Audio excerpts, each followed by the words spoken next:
সুখ, দুঃখ, আনন্দ, বেদনা, হাসি কান্না নিয়ে জীবন। রাসূল সাল্লাল্লাহু আলাইহি সাল্লামের জীবনও এই চিরাচরিত নিয়মের বাহিরে ছিল না। তাকেও সুখ দুঃখের মধ্য দিয়ে জীবন পার করতে হয়েছে। তার জীবনের একটি বছরকে দুঃখের বছর বলা হয়, সেটি হলো নবুয়তের 10ম বছর। এর কারণ হলো সেই বছর তার আশ্রয়স্থল চাচা আবু তালেব ইন্তেকাল করেন। তার প্রিয়তমা স্ত্রী খাদিজা রাদিয়াল্লাহু তাআলা আনহা ইন্তেকাল করেন। এ সুযোগে মক্কার কাফির অত্যাচার ও নিপীড়ন বহু গুণ বেড়ে যায়। চাচা আবু তালেবের ইন্তেকাল। আবু তালেব ঘাঁটিতে কয়েক বছরের অবরুদ্ধ জীবন থেকে মুক্ত হওয়ার 6 মাস পর নবুয়তের 10ম বর্ষে রজব মাসে রাসূল সাল্লাল্লাহু আলাইহি সাল্লামের চাচা আবু তালেব ইন্তেকাল করেন। অন্য বর্ণনায় এ কথা উল্লেখ রয়েছে যে খাদিজা রাদিয়াল্লাহু তাআলা আনহা এর ইন্তেকালের 3 দিন আগে রমজান মাসে তিনি ইন্তেকাল করেন। আবু তালেবের ইন্তেকালের সময় ঘনিয়ে এলে রাসূল সাল্লাল্লাহু আলাইহি সাল্লাম তার কাছে যান। সেখানে আবু জেহেলও উপস্থিত ছিল। রাসূল সাল্লাল্লাহু আলাইহি সাল্লাম বলেন, চাচা যান, আপনি শুধু লা ইলাহা ইল্লাল্লাহ বলুন। এই স্বীকারোক্তি করলেই আমি আল্লাহ তাআলার কাছে আপনার জন্য সুপারিশ করতে পারব। আবু জেহেল ও আবদুল্লাহ ইবনে উমাইয়া বলল, আবু তালেব, আপনি কি আব্দুল মুত্তালিবের ধর্ম থেকে মুখ ফিরিয়ে নেবেন? এরপর তারা দুজন আবু তালেবের সঙ্গে কথা বলতে লাগলো।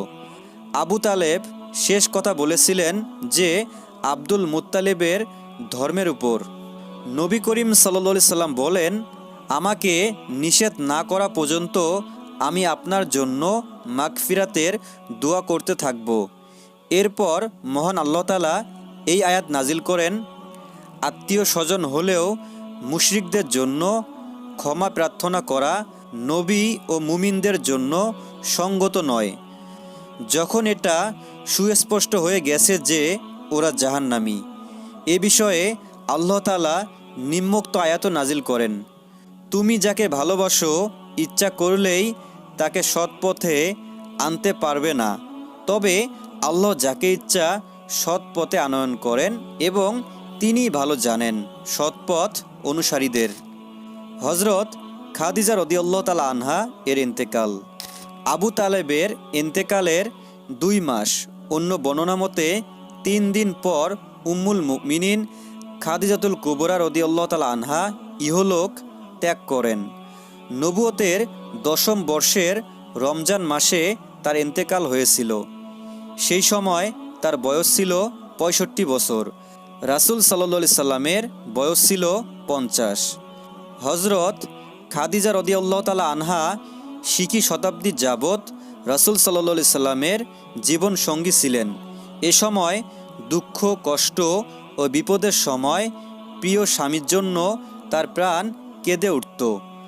বিপদের সময় তিনি তাকে ভরসা দিতেন, ইসলাম প্রচারে নিত্য সঙ্গী থাকতেন, নিজের জীবন ও সম্পদ দিয়ে তার দুঃখ কষ্ট দূর করতেন। দুঃখ, দুশ্চিন্তা ও মনোবেদনা, এই দুটি দুর্ঘটনা কয়েকদিনের মধ্যেই সংঘটিত হয়েছিল। এতে রাসূল সাল্লাল্লাহু আলাইহি সাল্লাম শোকে কাতর হয়ে পড়েন। অন্যদিকে আবু তালেবের ওফাতের পর কাফিররা প্রকাশ্যে রাসূল সাল্লাল্লাহু আলাইহি সাল্লামকে কষ্ট দিতে লাগল। তিনি আশ্রয়ের খোঁজে তায়েফ চলে যান, কিন্তু সেখানে পরিস্থিতি আরও ভয়াবহ হয়ে ওঠে। ইবনে ইসহাক বর্ণনা করেছেন, আবু তালেবের ইন্তেকালের পর কুরাইশরা নবী করিম সাল্লাল্লাহু আলাইহি সাল্লামের উপর এত বেশি নির্যাতন চালিয়েছিল যা তার জীবদ্দশায় তারা চিন্তাও করতে পারেনি। এ ধরনের অত্যাচার নির্যাতনের কারণে রাসূল সাল্লাল্লাহু আলাইহি সাল্লাম ওই বছরের নাম রেখেছিলেন আমুল হুজন বা দুঃখের বছর। প্রিয় বন্ধুরা, এরকম ইসলামিক নিত্য নতুন ভিডিও পেতে আমাদের এই ছোট্ট চ্যানেলটি সাবস্ক্রাইব করে রাখতে পারেন, যাতে করে নিত্য নতুন ভিডিও ছাড়ার সঙ্গে সঙ্গেই আপনার কাছে পৌঁছাতে পারে।